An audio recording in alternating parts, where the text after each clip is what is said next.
खान तकरीब खे ख़िताब करे रहियो हो। संचुण त दहशतगर्दी सां जोड़ियो वियो। 9/11 खां पोइ इस्लामी फोबिया जी सोच में इज़ाफ़ो थियो। वज़ीर आज़म OIC जी तकरीब खे ख़िताब करे रहियो हो। संदसि चवणु हो त दुनिया में सम्झ में न आयो त मज़हब दहशतगर्दीअ सां छो तालुक़ नाहे। दुनिया में सिर्फ़ हिकु ई इस्लाम आहे जेको हज़रत मोहम्मद सल्लल्लाहु अलैहि वसल्लम जो आहे। संदसि चवणु त मुस्लिम दुनिया जे मुल्कनि बि इस्लामोफोबिया ते ख़ामोशी इख़्तियार कई।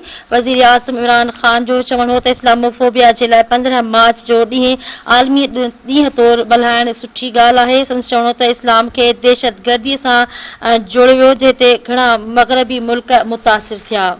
वज़ीर आज़म इमरान ख़ान OIC जी तकरीब खे ख़िताब करे रहियो हो। संदसि चवणो त मदीने जी रियासत में अमीर ऐं ग़रीब में को फ़र्क़ु कोन्हे।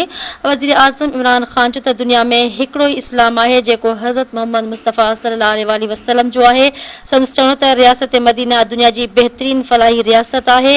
जेको बि मुल्क रियासत मदीना ते अमल कंदो कामयाब ईंदो।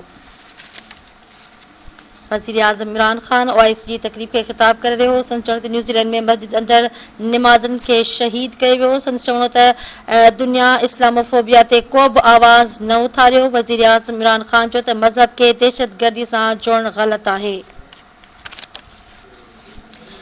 वज़ीर आज़म इमरान ख़ान चयो त 9/11 बाद इस्लामोफोबिया जी सोच में इज़ाफ़ो थियो। वज़ीर आज़म इमरान ख़ान OIC जी तकरीब खे ख़िताब करे रहियो हो। संदसि चवणु हो त मुस्लिम दुनिया जे मुल्कनि बि इस्लामोफोबिया ते ख़ामोशी इख़्तियार कई।